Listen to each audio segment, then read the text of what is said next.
Bienvenue dans votre édition des Locales. Au programme aujourd'hui, la nouvelle production des studios Hartmann, le film d'animation Cro-Man qui porte à l'écran le plus célèbre des Périgourdins, l'homme de Cro-Magnon. Après un saut dans la préhistoire, nous partirons découvrir les spécialités culinaires du Touquet. Elles sont recensées dans un guide de recettes réalisé par les restaurateurs de la célèbre station balnéaire. Mais avant cela, nous vous racontons ce qui est arrivé à un jeune apiculteur du Pas-de-Calais. Une bonne partie de son rucher a été vandalisée. Bilan, une année entière de travail réduite à néant. Heureusement, les internautes se sont mobilisés pour l'aider à continuer son activité.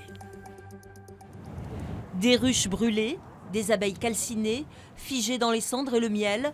Voilà le triste spectacle qu'a découvert il y a 10 jours Fabien Locage, jeune agriculteur de Saint-Josse. Son rucher implanté à Aubin-ça-va était totalement vandalisé. On voit qu'ils avaient commencé à repondre un peu. Les pertes s'élèvent à plus de 10 000 €. Le jeune homme est partagé entre colère, écœurement et tristesse. Tristesse phénoménale. Ouais. C'est de voir son travail vraiment détruit, et puis saccagé en quelques minutes, quoi. La personne a pris moins de temps à détruire tout que moi je n'ai pris une année à faire tout ça en fait. 15 ruches brûlées, 54 renversées, des milliers d'abeilles mortes. Fabien aurait pu baisser les bras, mais heureusement, un formidable élan de solidarité s'est formé sur Internet pour le soutenir. Certaines personnes ont proposé de faire des dons. Et un monsieur dénommé Christophe a ouvert une cagnotte. Et beaucoup de personnes ont fait des dons. 17 000 € ont été ainsi recueillis dans le monde entier, de quoi encourager Fabien à poursuivre dans la voie qu'il s'était choisie tout petit. C'est une commande pour la ville de Montreuil. J'ai un rucher sur place là-bas et il y a beaucoup de passages. Du coup, les personnes sont toujours intéressées par un petit peu de miel. Et à Montreuil aussi, son histoire n'a pas laissé insensible. La ville a décidé de faire un geste.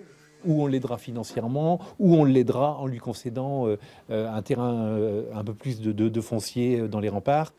Alors avec l'argent des dons, Fabien va développer son rucher au pied des remparts de Montreuil-sur-Mer. Il veut même installer une ruche pédagogique, une manière de remercier ceux qui l'ont soutenu en partageant son savoir-faire. On chausse les skis à présent pour rejoindre les skieurs en herbe de la petite station lozérienne du Fer à Cheval. Des élèves qui, le temps d'une journée, n'ont pas rejoint leur salle de classe, mais les pistes enneigées, une autre façon d'apprendre.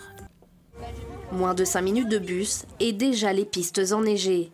Pour les écoliers de Nasbinal, les cours de sport sont des cours de ski et en guise de gymnase, la station du Fer à Cheval. Levez-le plus que ça, ce ski. Oui, Axel, encore, lève. Oui, hop, c'est pas par là. Vas-y, Loïc. On va faire des slaloms et on doit faire des petits pas pour tourner.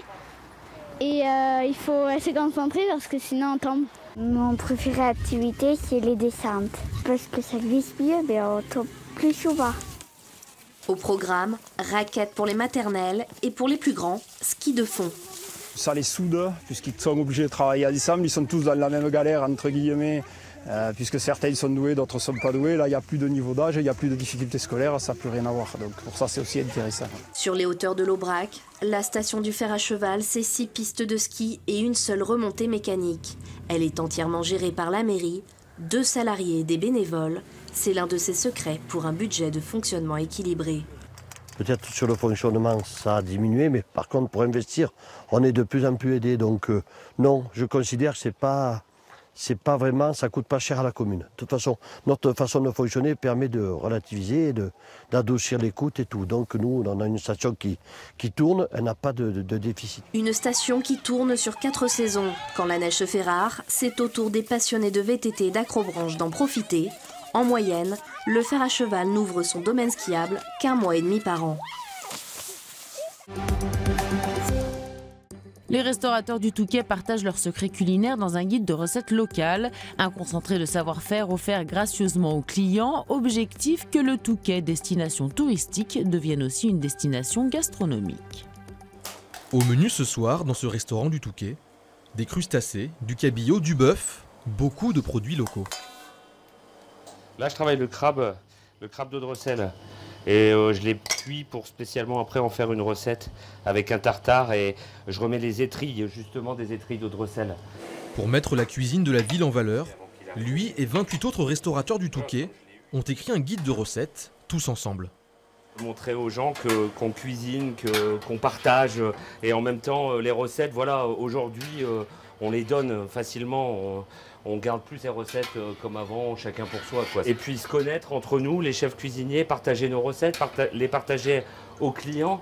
L'initiative vient de l'Office de tourisme qui veut faire la publicité de la gastronomie de la ville pour que le Touquet n'ait pas qu'une image de station balnéaire. C'est qualitatif. Le principe de ce guide, c'est de mettre en avant nos restaurateurs, puisqu'on a 70 restaurateurs au Touquet, au Bas-Mot, et de montrer leur savoir-faire et que le Touquet soit un petit peu une destination gastronomique. On vienne au Touquet pour aller chez nos restaurateurs. Les commerces locaux sont eux aussi mis en avant. Cette commerçante, par exemple, a écrit une recette à base de spécialités de son épicerie, du cabillaud au chorizo. Afin de donner des conseils à mes clients, d'utiliser aussi les produits, associer les produits avec d'autres commerçants tels que le poissonnier, donner des idées nouvelles aussi parce qu'on ne pense pas toujours à utiliser du chorizo avec du poisson. Prochaine édition prévue cet été avec des recettes de saison. Cette fois, le guide pourrait paraître dans une version plus riche, mais payante. On termine avec du cinéma et de l'histoire, ou plutôt de la préhistoire. Cro-Man est dans les salles depuis le 7 février et ce film d'animation met en scène un personnage bien connu des Périgourdins, l'homme de Cro-Magnon découvert aux Aisies de Taillac en 1868. Une tribu de l'âge de pierre, chassée de sa vallée par une tribu de l'âge du bronze. C'est le point de départ de Cro-Man. Ses héros, un jeune homme de Cro-Magnon et son cochon de compagnie. Excellent. Un film par les créateurs de Wallace et Gromit, succès garanti dans ce cinéma à quelques pas de la vallée de l'Homme. Il y avait des hommes Cro-Magnon, ils essayaient de faire du foot, sauf qu'il y en avait qui les empêchaient. Ils voulaient voler leur vallée. Cro-Man allait voir un mammouth et ils ont chassé un mammouth, mais sauf c'était trop dangereux. Mais d'où tu sors de l'âge de pierre? Le fameux homme de Cro-Magnon qui a servi de modèle au film est originaire de cette vallée des Aisies de Taillac-Sireuil. L'homme de Cro-Magnon donc, a été découvert ici il y a 150 ans, sous l'abri Cro-Magnon.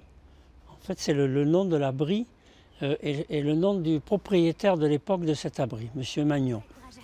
Pour les besoins de l'histoire, le film se permet quelques anachronismes. Mais d'ailleurs, l'homme de Cro-Magnon jouait-il au foot? Peut-être, peut-être. Cro-Man, un film librement inspiré d'une préhistoire vraie, à voir en ce moment dans les salles obscures.